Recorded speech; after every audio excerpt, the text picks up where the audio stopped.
جی ہم گناہگار ہیں، جمعرات والے دن جو ہے ہم نے تو قرآن ہی پڑھنا ہے، اور یہاں پر بیٹھ کر ایک کیلے کے 120 ٹکڑے کر کے وہاں پر مولوی کو بٹھا کر ہم نے قرآن پڑھنا ہے۔ رب کائنات کی قسم، قرآن پڑھ کر جس کھانے پر ایک ختم کے نام پر قرآن پڑھ کر کھانا کھایا جائے وہ حرام ہے، اور مردے کی نسبت سے کسی گھر میں جمع ہونا یہ بھی حرام ہے۔ تمام تعریفیں، ہر طرح کی حمد و ثنا اللہ وحدہ لا شریک کے لائق ہیں، جو اکیلا مشکل کشا، حاجت روا، احکم الحاکمین ہے، اور لا تعداد انگنت درود اور سلام ہو امام کائنات، امام الانبیاء محمد رسول اللہ صلی اللہ علیہ وسلم کی ذات گرامی پر۔ معزز سامعین اور حاضرین، آپ کے سامنے سورہ بقرہ پہلا سپارہ، اس کی آدھی آیت کریمہ جو پچھلے جمعے پر بھی تلاوت کی تھی، اور آج بھی اسی کو موضوع کا انتخاب کیا گیا ہے، لیکن آج میرا تھوڑا سا موضوع سخت الفاظ کے اندر ہوگا، چونکہ آج کا موضوع ہے رد تقلید۔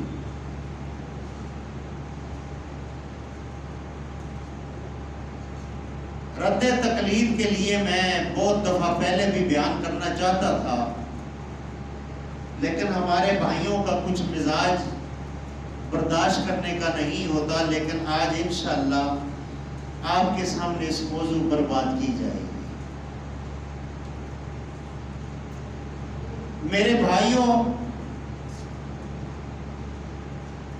اللہ رب العالمین ارشاد فرماتا ہے، یہ سارے رسول ہیں، اور ان میں سے بعض کو بعض بار اللہ نے فضیلت عطا فرمائی، اور کچھ فضیلت کے اندر اولو العزم پیغمبر ہیں۔ وہ جو اولو العزم پیغمبر ہیں ان میں حضرت ابراہیم علیہ السلام بھی ہیں، جلیل القدر قسم کے نبی اور رسول موجود ہیں۔ ان سب پہ اللہ رب العالمین نے جو فضیلت عطا فرمائی ہے وہ امام اعظم محمد رسول اللہ صلی اللہ علیہ وسلم کی ذات گرامی کو عطا فرمائی۔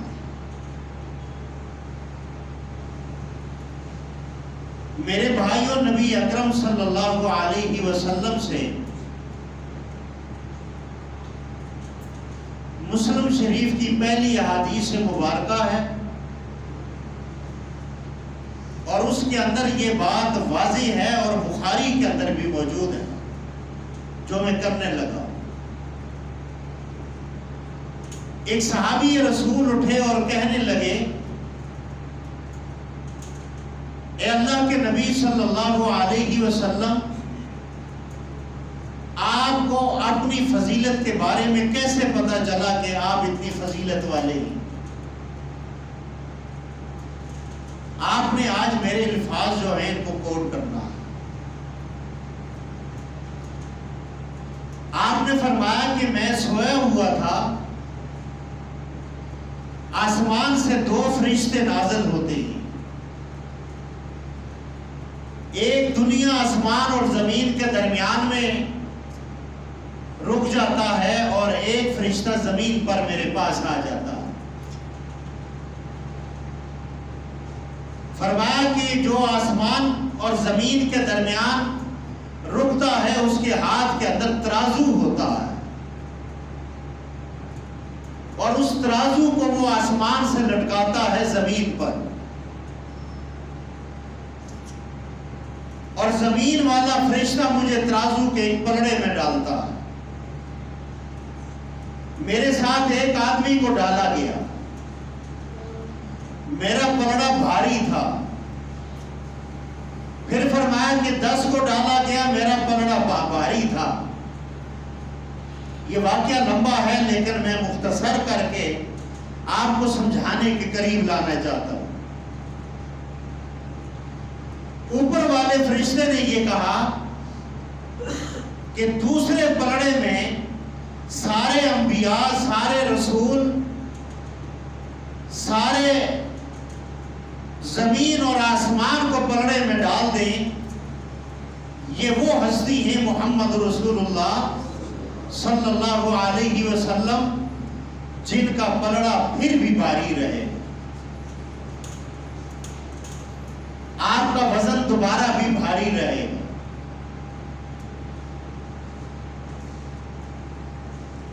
میرے بھائیوں،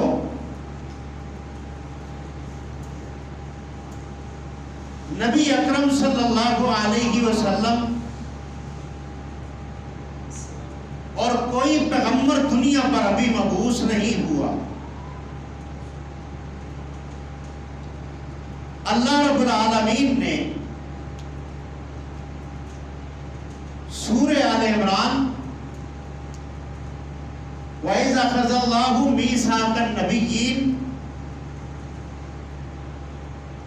آپ نے سارے انبیاء علیہ السلام کو اللہ رب العالمین نے ان کو جمع کیا اور جمع کر کے ان سے عہد لیا۔ عہد کیا ہے؟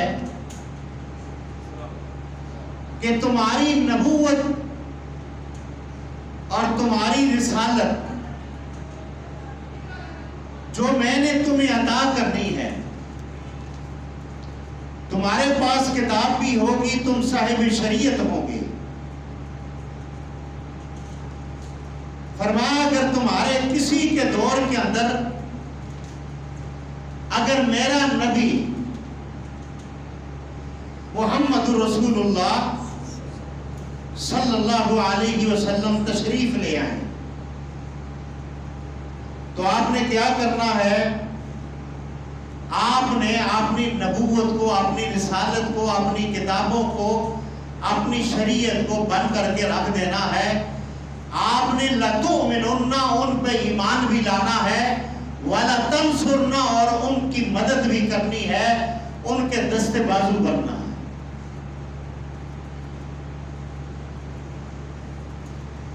پھر فرمایا کہ تم اقرار کرو۔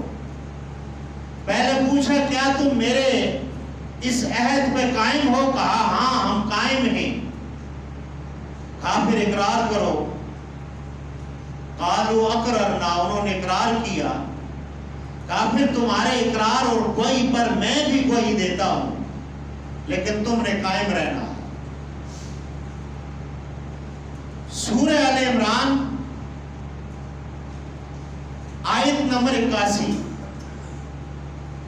اس کا جا کر آپ نے گھر کے اندر ترجمہ کرنا ہے، لیکن اس کا جامع الفاظ کے اندر میں آپ کو اس کا مطلب یہ سمجھا دیتا ہوں کہ یہاں ایک جگہ کے اندر انبیاء علیہ السلام جمع ہو، سارے نبی جمع ہو۔ آپ ایک تصور کر لیں، اور وہ اپنی اپنی شریعت کا، اپنی شریعت کی وہ دعوت دے رہے ہیں۔ ہے انبیاء کی جماعت، ان میں کوئی امتی نہیں ہے، اور انبیاء علیہ السلام معصوم ہیں۔ اللہ کا حکم اور آرڈر یہ ہے، انہوں نے اپنی کتابوں کو بھی بند کر لینا ہے، اور انہوں نے اپنی دعوت جو زبان کے اندر ہے وہیں پہ روک کر لَتُؤْمِنُنَّ، انہوں نے ان کے اوپر ایمان لانا ہے۔ کس پر؟ محمد رسول اللہ۔ یہ حکم کس کو ہے؟ انبیاء علیہ السلام۔ اور انبیاء علیہ السلام اگر اپنی دعوت کو نہیں روکتے، وہ چونکہ چنانچہ کے اندر اگر یہ بات کرتے ہیں کہ میں بھی نبی ہوں، میں بھی صاحب شریعت ہوں، میرا بھی سکہ چلے گا، تو اللہ رب العالمین نے ان نبیوں کو بھی نبی نہیں چھوڑنا، بلکہ ان کو نبیوں کی لسٹ میں سے نکال دینا، کیونکہ اللہ سے کوئی پوچھنے والا تو نہیں ہے۔ ان کو نبی بنانے والا بھی اللہ ہے اور ان کو کتاب دینے والا بھی اللہ ہے اور یہ وعدہ اور اقرار لینے والا بھی اللہ ہے. لَتُؤْمِنُنَّ وَلَتَنْصُرُنَّ، فرمایا کہ تم نے ایمان لانا ہے، ان کا کلمہ اور ان کی شریعت کے اوپر ایمان لانا. اب میرے بھائیوں، آج میں اور آپ ہیں جو اس بات کو نہیں سمجھتے کہ دو فرشتوں نے جو وزن کیا وہ وزن اتنا بھاری تھا، زمین آسمان بھی اس کے اندر ڈال دیا جائے تو وہ بڑا بھاری تھا. پھر بھی میں اس مسجد کے ممبر سے یہ دعوت دینا چاہتا ہوں کہ محمد رسول اللہ صلی اللہ علیہ وسلم کا جس طریقے پر وزن وزنی تھا، اسی طریقے پر آپ کی بات بھی وزنی ہے. آپ چھوٹی سی حدیث لگا لیں، کوئی بھی حدیث ہو، آپ اس کا ایک ٹکڑا لگا لیں، وہ بھی زمین آسمان سے وزنی ہے. نبی اکرم صلی اللہ علیہ وسلم نے اپنے دور کے اندر ایک آدمی کو دیکھا، وہ مدینے سے بیت اللہ حج کرنے کے لیے آنا چاہتا ہے. سواری بھی موجود ہے، اس کے دو بیٹے بھی ساتھ موجود ہیں، لیکن بابا جی پیدل چل رہے ہیں. آپ صلی اللہ علیہ وسلم نے بابا جی کو مخاطب کیا، بیٹوں سے پوچھا، کہا جی میرے باپ نے منت مانی ہے کہ میں مدینے سے بیت اللہ منت کے ذریعے میں جاؤں گا اور وہاں پہ میں حج کرنے جاؤں گا. آپ نے اس کو منع فرمایا اور کہا کہ سواری پہ چڑھ جاؤ، کیونکہ مدینے سے مکہ جانا، پیدل جانا، مشقت اٹھانا، بغیر سواری کے جانا، اس پر مور محمد رسول اللہ کی نہیں ہے، یہ آپ کا سنت عمل نہیں ہے. ایک صحابی آپ صلی اللہ علیہ وسلم کے پاس آتا ہے اور آ کر کہتا ہے، اللہ کے نبی صلی اللہ علیہ وسلم، آپ نے مجھے پہچانا؟ کہا نہیں، میں نے نہیں پہچانا. کہا وہ پچھلے سال جو میں آپ کے سامنے فلاں باتیں کرتا تھا، آپ نے فرمایا وہ تو تگڑا تازہ تھا، آپ تو بالکل کمزور ہو چکے ہیں. کہا اللہ کے نبی صلی اللہ علیہ وسلم، میں نے آپ سے روزے کے بارے میں فضیلت سنی کہ جو ایک روزہ اللہ کے راستے میں بندہ رکھتا ہے وہ زمین اور آسمان کے درمیان جہنم سے دور ہو جاتا ہے. اللہ کے نبی صلی اللہ علیہ وسلم، میں نے پورا سال آپ کا یہ بیان سن کر اور روزے کی فضیلت آپ کے لب مبارک سے سن کر میں نے کیا کیا ہے کہ پورا سال میں نے ایک دن بھی فاقہ نہیں کیا، میں نے رمضان کا میں نے روزہ رکھا.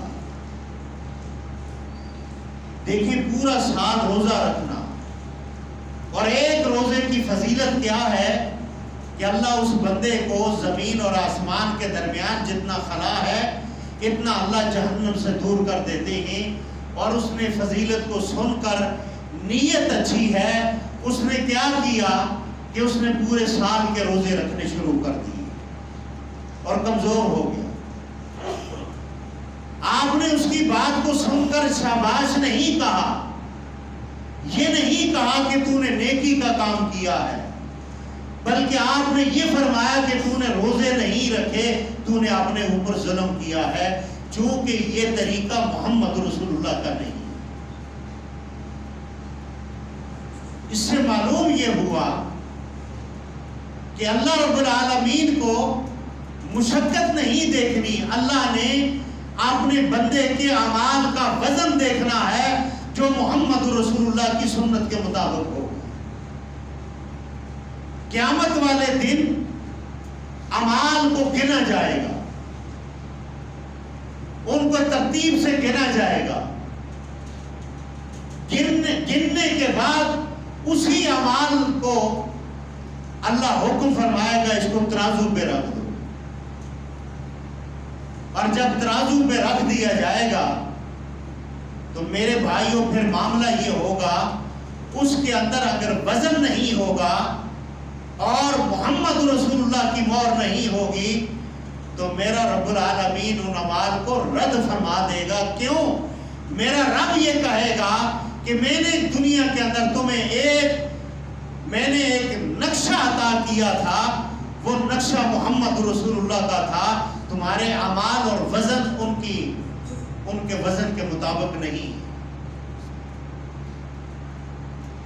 جیسا ہمیں ہر سال اور 12 مہینے یہ سبق پڑھایا جاتا ہے کہ دم بدم پڑھو درود، حضرت بھی ہیں یہاں موجود. یہ آپ نے سنا ہوگا، یہ میں بات نہیں کر رہا. اور رسول اللہ صلی اللہ علیہ وسلم کے بارے میں یہ کہا جاتا ہے کہ آپ موجود ہیں اور یہاں پہ آپ بنفس نفیس موجود ہیں. 12ویں مہینے کے بعد صرف 12 ربیع الاول والے دن آپ ہر جگہ موجود، ان کے عقیدے کے مطابق نہیں ہوتے. آپ کی نئی پیدائش ہو کر مدینہ مکہ سے وہ چلتے ہیں، یہ عقیدہ باطل ہے. 12 مہینے عوام کو سبق پڑھایا جاتا ہے، دم بدم پڑھو درود، حضرت بھی ہیں یہاں موجود. اور 12ویں مہینے کے بعد 12 ربیع الاول والے دن لوگوں کو یہ سبق پڑھایا جاتا ہے کہ آج پیدا ہوئے ہیں اور وہ مدینے سے چلتے ہیں. میں نے اپنی آنکھوں سے راجہ بازار کے اندر 12 ربیع الاول کو ایک سٹیج دیکھا. اس سٹیج کے درمیان میں بڑی کرسی لگی ہوئی ہے اور وہاں پہ جو تھے میرے واقف تھے، انہوں نے کہا آپ نے آنا ہے. میں چلے گیا. میں نے کہا ان کی بدعات کو دیکھتے ہیں کہ بدعات کیا ہے. میں نے کہا یہ کرسی، اس کے اوپر اللہ گواہ ہے، لکھا ہوا ہے یہ کرسی حضور صلی اللہ علیہ وسلم کی. کہو استغفر اللہ. اب اگلی دلیل قرآن سے میں دینے لگا. سورہ حجرات آیت نمبر 2، لا ترفعوا اصواتکم فوق صوت النبی. یہ آیت اس وقت نازل ہوئی جب سیدنا ابوبکر صدیق بھی موجود تھے، جب حضرت عمر بھی موجود تھے، جب علی المرتضیٰ بھی موجود تھے، سارے صحابہ موجود تھے. آپ نے اس وقت یہ آیت پڑھ کر لا ترفعوا اصواتکم فوق صوت النبی یہ صحابہ کرام کے سامنے پڑھی ہے یا نہیں پڑھی؟ کہا کہ یہ حکم آیا ہے. حکم کیا ہے؟ اپنی آوازوں کو نبی کی آواز سے بلند نہ کرو. اسی آیت کے اگلے حصے میں فرمایا تمہیں علم ہی نہیں ہوگا. یہ کس کو حکم ہے؟ ابو بکر کو حکم ہے، یہ عمر کو حکم ہے. آپ کو علم ہی نہیں ہوگا. آپ کے پاس کے اعمال ضائع کر دیے جائیں گے. آپ کو علم نہیں ہوگا. آپ کی آواز بلند کرنے کی وجہ سے نبی کی محفل میں بیٹھ کر آپ آواز کو بلند کریں گے. لا ترفعوا اصواتکم فوق صوت النبی کہ تمہیں علم ہی نہیں ہوگا، تمہارے اعمال کو برباد کر دیا جائے گا. یہ حکم کس کو ہے؟ صحابہ اکرام کو. میں اور آپ کس بات کی بولی؟ پھر رسول اللہ صلی اللہ علیہ وسلم کے آنے کی خوشی کے اندر ڈھول ڈھمکے اور گانے اور باجے. اب مجھے یہ بتائیں، اگر حضور آ ہی گئے اور ان کا یہ ایمان ہے کہ نبی علیہ السلام حاضر ہوتے ہیں، اگر ان کی آواز سے بلند ہوتی ہے، آپ ایمان سے یہ بتائیں ان کے اعمال برباد ہو گئے یا نہ ہو گئے؟ یہ تو مسلمان بھی نہ رہے. وجہ کیا ہے؟ قرآن کی نص کے مطابق انہوں نے اللہ کے حکم کو جھٹلا دیا اور جھٹلا کر انہوں نے کیا کیا؟ اپنی آواز کو نبی کی آواز سے بلند کر دیا اور بلند کرنے کے بعد انہوں نے اللہ کے حکم کو جھٹلا دیا اور رسول اللہ کی وہ عزت اور احترام نہ کیا. لہذا انہوں نے رسول اللہ کی احترام نہ کر کے یہ حاجی نمازی ولی جو کچھ بھی ہیں، فرمایا کہ یہ اللہ نے کہا کہ یہ اپنے اعمال کو برباد کر دے۔ ایک صحابی رسول اللہ کے پاس آتا ہے، تِلْكَ الرُّسُلُ فَضَّلْنَا بَعْضَهُمْ عَلَىٰ بَعْضٍ، اللہ نے اپنے نبی کو وہ فضیلت عطا فرمائی ہے کہ آپ کا وزن ترازو کے اندر بھی، آپ کی بات کا وزن، آپ کے عمل کا وزن بھی ترازو کے اندر رکھ دیا جائے اور زمین اور آسمان کو رکھ دیا جائے۔ صلو کما رأیتمونی اصلی، میرے محمد رسول اللہ کی اس حدیث کا مقابلہ بھی نہیں کر سکتا۔ جہاں نبی کریم صلی اللہ علیہ وسلم موجود ہوں، وہاں پر کوئی فرشتہ جبرائیل بھی وہاں پر کھڑا ہو کر بیان نہیں کر سکتا۔ میرے بھائیوں، مدینہ منورہ کے اندر آپ بیٹھے ہوئے ہیں اور صحابہ کرام بھی سامنے بیٹھے ہوئے ہیں۔ ایک شخص آتا ہے، آپ سے سوال کرتا ہے، اور سوال کر کے کیا کہتا ہے؟ ایمان کیا ہے، اسلام کیا ہے، سوال بھی کرتا ہے اور تصدیق بھی کرتا ہے۔ سوال کر کے تصدیق کرتا ہے اور تصدیق کرنے کے ساتھ کیا کہتا ہے؟ آپ نے سچ کہا۔ وہ سوال کر رہا ہے، رسول اللہ ایمان کے بارے میں اور اسلام کے بارے میں آپ بتا رہے ہیں، اور کہا کہ آپ نے سچ کہا۔ یہ بات کرنے کے بعد وہ شخص اٹھتا ہے اور چلے جاتا ہے۔ صحابہ کرام پوچھتے ہیں، یا رسول اللہ صلی اللہ علیہ وسلم، یہ کون شخص تھا جو آیا اور آپ سے سوال کیے؟ آپ نے فرمایا، لَيَعْلَكُمْ دِينَكُمْ، یہ آپ کو دین سکھانے آیا تھا، اور یہ جبرائیل امین ہے جو انسانی شکل میں آیا تھا۔ اس سے معلوم کیا ہوا؟ جہاں پر اللہ کے نبی ہوں، وہاں پر جبرائیل امین کو بھی یہ آرڈر اللہ کی طرف سے نہیں ہے کہ وہ کھڑے ہو کر خطاب کرے یا محمد رسول اللہ کو وہ دین سکھائے۔ وہ بھی سوال جواب کے ذریعے اور دو زانوں ہو کر عاجزی کے ساتھ بیٹھ کر وہ دین سکھا رہے۔ صحابہ کرام کو فرمایا کہ اس آدمی کو بلا کے لاؤ۔ جب صحابہ باہر گئے، ردو علیہ، صحابہ باہر گئے تو کہا، یا رسول اللہ یہ آدمی تو نظر نہیں آتا، پل ہی پل میں غائب ہو گیا۔ فرمایا، تم جانتے ہو کون ہے؟ ذاک جبریل، یہ جبریل تھا جو آپ کو دین سکھانے آیا تھا۔ بات کہنے کا مقصد یہ ہے، جہاں پر اللہ کے نبی موجود ہوں، وہاں جبرائیل کو بھی حکم نہیں ہے کہ وہ آ کر وہاں پر امامت کرے یا وہاں پر کھڑا ہو کر وہ دین سکھائے۔ اسی طرح آپ چلے جائیں بیت المقدس کے اندر۔ بیت المقدس کے اندر تمام انبیاء علیہ السلام وہاں پر موجود ہیں، اور اللہ رب العالمین نے اپنی حکمت اور قدرت کے ساتھ تمام انبیاء کو جمع کیا ہے۔ معراج کی رات جب زمینی سفر کر کے بیت المقدس آپ تشریف لے کر گئے، جبرائیل امین سے پوچھا، یہ کیوں ہیں؟ فرمایا، میرے محبوب صلی اللہ علیہ وسلم انہوں نے 2 رکعت نماز پڑھنی ہے۔ کہا، پڑھاتا کیوں نہیں ہے کوئی؟ حضرت ابراہیم علیہ السلام بھی موجود ہیں، حضرت عیسیٰ علیہ السلام بھی موجود ہیں، حضرت موسیٰ بھی موجود ہیں، سارے نبی موجود ہیں۔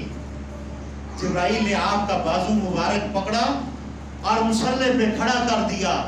فرمایا، میرے محبوب بے شک یہ نبی ہیں، جہاں آپ موجود ہوں گے وہاں ابراہیم کو بھی مصلی پہ آنے کی اجازت نہیں۔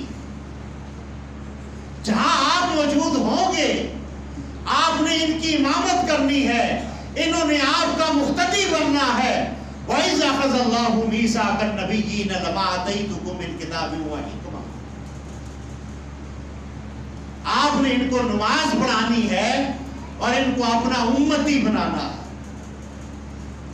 معلوم یہ ہوا جہاں اللہ کے نبی ہیں وہاں پر کسی نبی کو بھی مصلی پہ جانے کی اجازت یا ان کی جرت نہیں کہ وہ نماز پڑھا دیں اور محمد رسول اللہ پیچھے کھڑے ہو کر نعوذ باللہ نماز پڑھ لیں۔ یہ اللہ کا کلیہ قانون نہیں ہے۔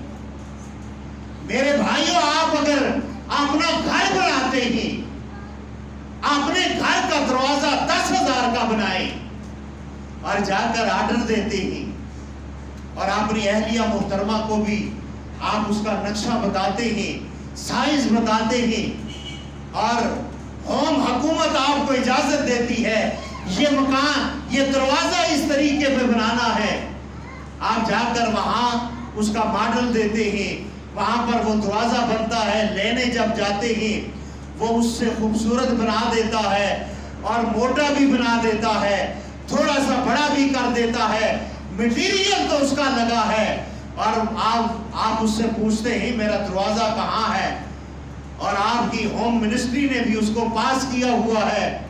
اور میرے بھائیوں، جب آپ دروازے کو دیکھتے ہو اور آپ اس کو کہتے ہو یہ میرا دروازہ نہیں ہے، کیوں؟ یہ آپ نے آرڈر ہی نہیں دیا، پیسے آپ نے اس کے نہیں دیے، آپ نے تو کوئی اور نقشہ دیا تھا۔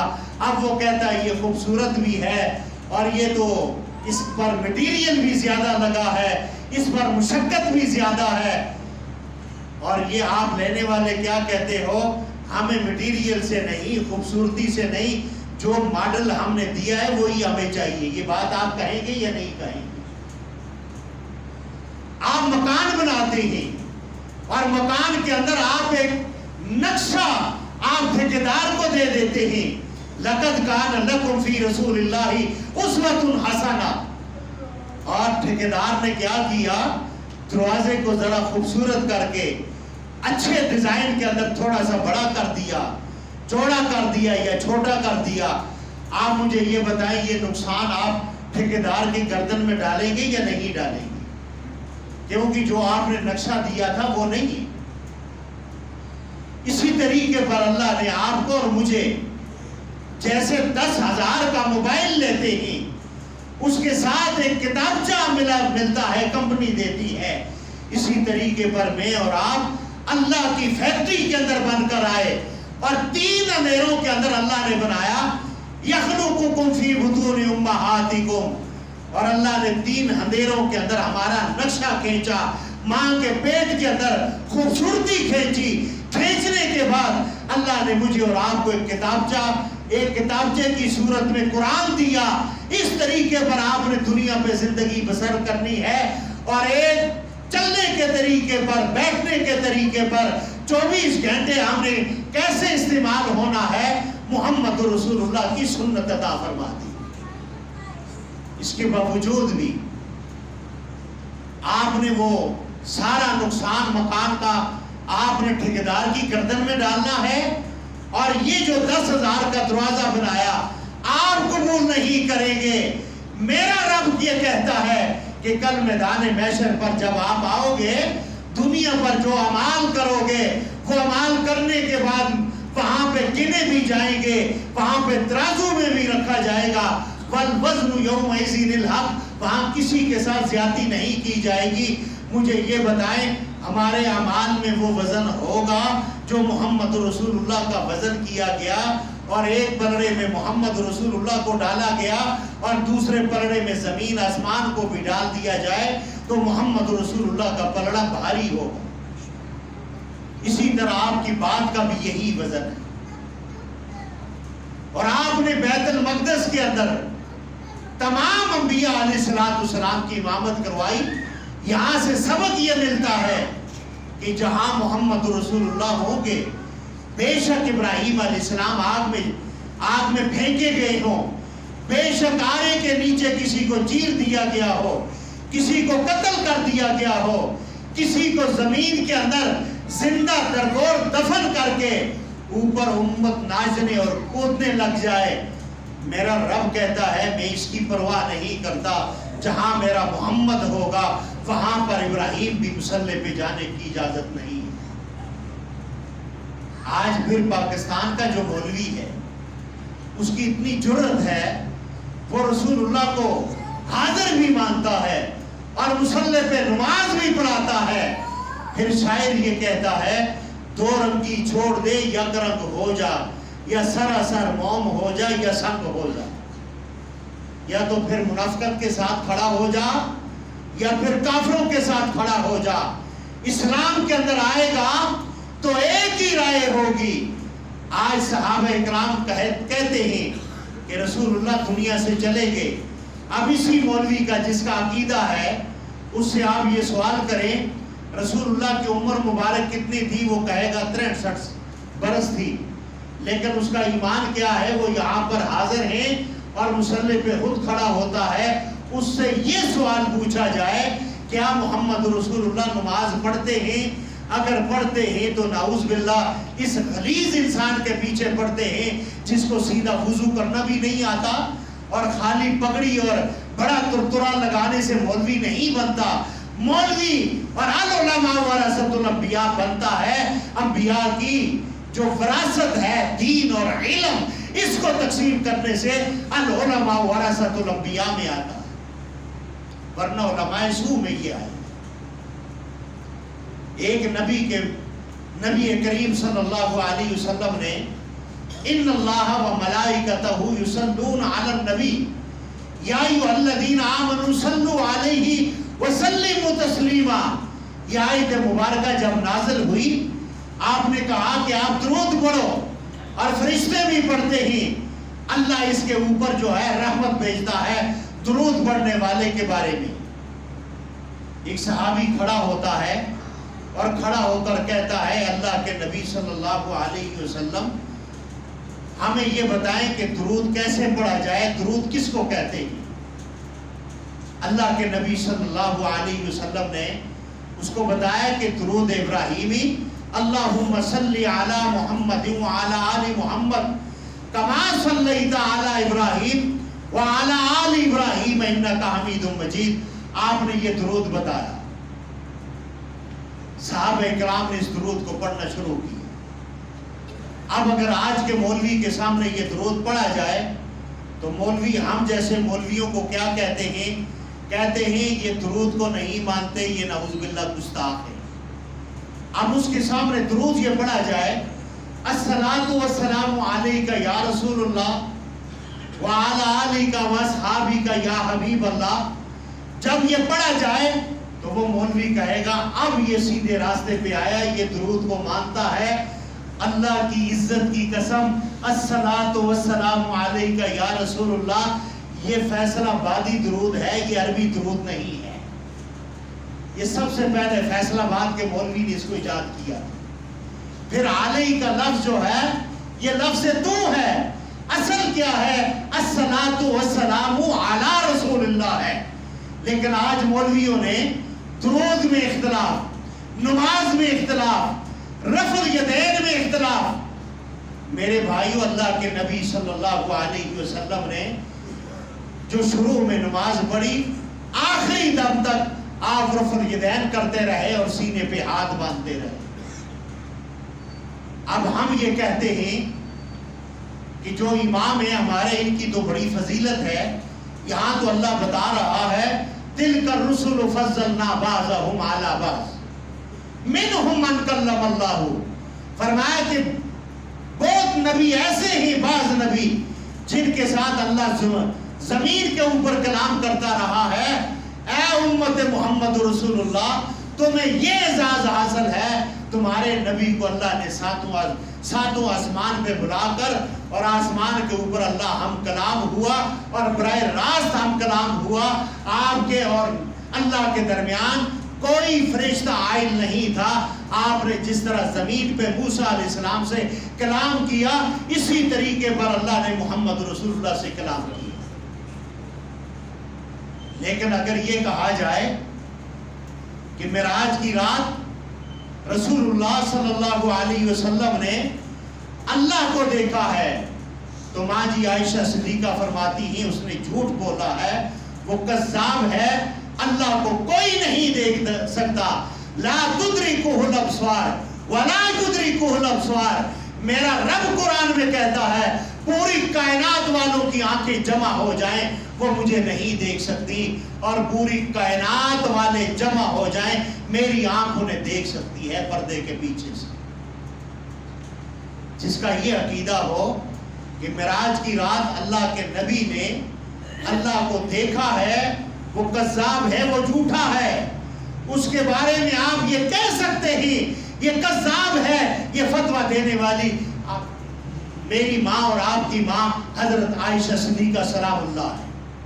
انہوں نے کہا وہ جھوٹ بول رہا ہے، ہم نے ہر چیز میں اختلاف سمجھا ہوا۔ میرے بھائیوں، جس طریقے پر آپ کے سامنے میں نے یہ تقلید کی بات کی، وَكُلَّ بِدْعَةٍ ضَلَالَةٍ وَكُلَّ ضَلَالَةٍ فِي النَّارِ، آج ہمارے مولوی کیا کہتے ہیں؟ امت کو جو ہے گمراہ کرتے ہیں۔ کیا کہتے ہیں؟ بدعت حسنہ جو ہے جی بڑی اچھی بدعت ہے، اس کو کرو جی، خوبصورت بدعت ہے۔ کون سی بدعت ہے جی؟ ہم گناہگار ہیں، جمعرات والے دن جو ہے ہم نے تو قرآن ہی پڑھنا ہے، اور یہاں پر بیٹھ کر ایک کیلے کے 120 ٹکڑے کر کے وہاں پر مولوی کو بٹھا کر ہم نے قرآن پڑھنا ہے۔ رب کائنات کی قسم، قرآن پڑھ کر جس کھانے پر ایک ختم کے نام پر قرآن پڑھ کر کھانا کھایا جائے وہ حرام ہے، اور مردے کی نسبت سے کسی گھر میں جمع ہونا یہ بھی حرام ہے۔ یہ لوگ اکثر سال مناتے ہیں نا، سال صرف 3 دن کا جو ذکر آتا ہے، میرے بھائیوں ہمارا دل بھی چھلنی ہوا ہے، ہمارے بھی کچھ پیارے دنیا سے گئے ہیں، لیکن پیاروں کے لیے ہم نے اللہ کو نہیں چھوڑا، محمد رسول اللہ کی سنت کو نہیں چھوڑا۔ 3 دن جو پوری کا حکم ہے، جس نے جنازہ پڑھ لیا وہ چلا جائے، وہ خروج کر لے۔ اب 3 دن کا معنی کیا ہے؟ جس کو پتا چلا دوسرے دن آیا، اس نے تعزیت کی، انا للہ و انا الیہ راجعون، یہ بڑا تعزیت کی، اس کو تسلی دی کہ تسلی رکھ، یہ جدائی جدائی نہیں ہے، یہ جو موت کی جدائی ہے یہ جدائی نہیں ہے، جدائی تو وہ ہے مرنے کے بعد جب ہم نے سب اللہ کی طرف جانا ہے، اور جانے کے بعد یہ نہ ہو ایک کو نامہ اعمال دائیں ہاتھ میں مل جائے اور دوسرے کو بائیں ہاتھ میں مل جائے۔ ایک دنیا میں قرآن کی آیتوں کا انکار کرتا رہا، وہ جہنم میں چلا گیا، دوسرا اللہ کی آیتوں کا اقرار کرتا رہا، اس میں عمل کرتا رہا، اللہ اس کو جنت میں بھیج دے گا۔ اصل جدائی تو وہ ہے جس کے اندر کہا جائے گا ما سلککم فی سقر فی جنات یتساءلون عن المجرمین، مجرم کہیں گے کہ ایک دوسرے سے، مجرم جو ہے وہ جنت والے جو ہیں، ما فی جنات یتساءلون عن المجرمین، جنت والے مجرموں سے مخاطب ہوں گے، ما سلککم فی سقر، تمہیں جہنم میں کون سا تمغہ لے کر آیا؟ وہ کہیں گے قالوا لم نک من المصلین، ہمارے گلے میں جو توق ڈالا گیا، ہم دنیا میں نماز نہیں پڑھا کرتے تھے، ہم بابوں کے پیچھے تھے، ہم آستانوں کے پیچھے تھے، ہم تعویذوں کے پیچھے تھے۔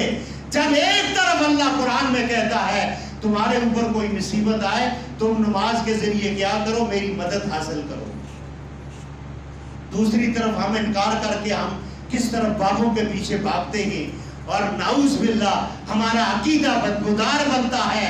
پھر ایک توحید پڑھنے والا، ایک توحید کا اقرار کرنے والا جب اس کے جنازے میں کھڑا ہوتا ہے، اللہم اغفر لحینا، اور اس کی بخشش کے لیے دعا کرتا ہے، یہ جنازے میں کھڑا ہونے والا اللہ کے ساتھ اختلاف رکھتا ہے، وہ مرنے والا دنیا کے اوپر تعویذوں کو ماننے والا۔ میں نے پہلے آپ کو کہا ہے میری باتیں سخت ہیں، رشتہ داریاں ایک طرف، ساری رشتہ داریاں ایک طرف، پوری کائنات ایک طرف ہو جائے، میرے رسول اللہ کی بات ایک طرف ہو جائے۔ جس نے رسول اللہ کی بات کو پوری دنیا پر ترجیح دی، میرے محبوب فرماتے ہیں وہ جنت میں داخل ہوگا۔ یا ایتھا النفس المطمئنہ ارجعی الی ربک راضیۃ مرضیہ فادخلی فی عبادی وادخلی جنتی، اور جس نے میرے نبی کے فرمان کا انکار کیا وہ جہنم میں جائے گا۔ میرے بھائیوں 2 رائے نہیں ہے، ایک ہی رائے، جس نے محمد